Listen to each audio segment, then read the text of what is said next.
Сәлем достар, бүгін біз өте үлпілдек, жұмсақ, өте дәмді булочкалар дайындайтын боламыз.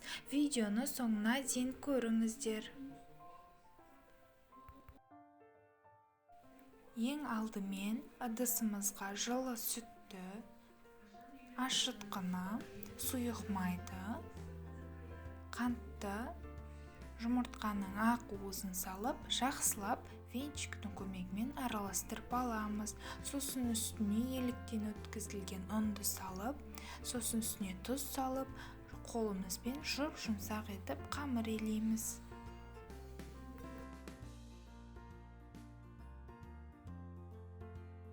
Қамырымыз көтерілгенше бетін жауып қоямыз. Көтерілген қамырымызды бірдей 8 бөлікке бөлеміз.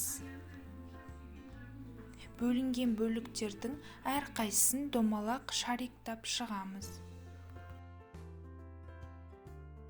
Бір қамырымызды алып, 4 бұрышты жұқа етіп жайып аламыз. Жайылған қамырымыздың үстіне жұмсақ сары майды салып, жұп-жұқа етіп жайып аламыз. Оның үстіне майда болып туралған мейізді салып, рулетке ұқсатып ораймыз. Рулетке ұқсап оралған қамырымыздың үстін басып, ортасынан видеодағыдай қылып бөлеміз. Булочканың формасын видеодағыдай етіп жасауға болады.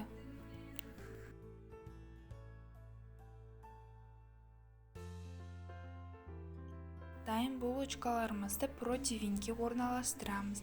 Енді бетіне жағуға жұмыртқаның сары уызы мен сүтті жақсылап араластырамыз да булочкаларымыздың бетіне жағып шығамыз. 180 градуста қызып тұрған пеште 20-25 минут пісіріп аламыз.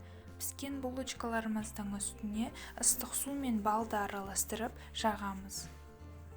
Бұл міндетті емес, булочкаларымыз әдемі болсын десеңіз, бұл шәрбатты міндетті түрде жасап үстіне жағып шығыңыз. Достар, бұл булочкаларды міндетті түрде жасап көріңіздер, өте күшті болып шығады.